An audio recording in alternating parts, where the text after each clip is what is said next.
नव्या वर्षाची सुरुवात श्री गणेशाच्या दर्शनानं व्हावी यासाठी हजारो भाविक सिद्धिविनायकाच्या चरणी दाखल झाले। भक्तांना गणपती बाप्पाचं दर्शन व्हावं यासाठी मंदिर व्यवस्थापनानं जय्यत तयारी केली। दर्शनासाठी आशीर्वचन रांग, अपंग ज्येष्ठ नागरिक, गरोदर स्त्रिया यांच्यासह मुख्य दर्शन रांग अशी सोय करण्यात आली आहे।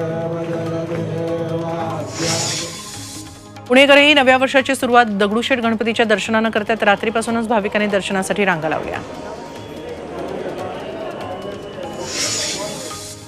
साईनगरी शिर्डीमध्ये नवीन वर्षाचं जल्लोषात स्वागत करण्यात आलं। साई भक्तांनी साईंचा जयघोष करत फटाक्यांची आतषबाजी करत नवं वर्षाचं स्वागत केलं। साई दर्शनासाठी भाविकांनी शिर्डीमध्ये मोठी गर्दी केली।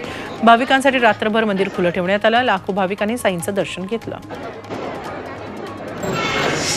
नवीन वर्षानिमित्त श्री क्षेत्र शनी शिंगणापूरमध्ये भाविकांनी प्रचंड गर्दी केली। पहाटेपासूनच भाविकांनी दर्शनासाठी लांबच लांब रांगा लावल्या। काल रविवार सुट्टीचा दिवस असल्यानं दिवसभर मंदिर परिसर भाविकांनी फुलून गेला।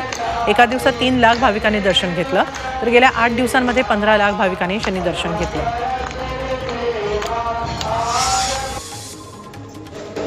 चंद्रपूरकरांची नववर्षाची सुरुवात आराध्य दैवत देवी महाकाली दर्शनानं झाली। देवी भक्त माता महाकाली दर्शनासाठी दाखल झाले।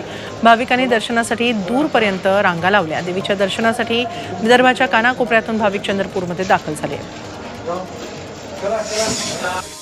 नागपूरमधील वर्धा मार्गावरच्या साई मंदिरातील भक्तांची दर्शनासाठी रीघ लागली। नववर्षानिमित्त साई मंदिरात फुलांची सुरेख आरास करण्यात आली।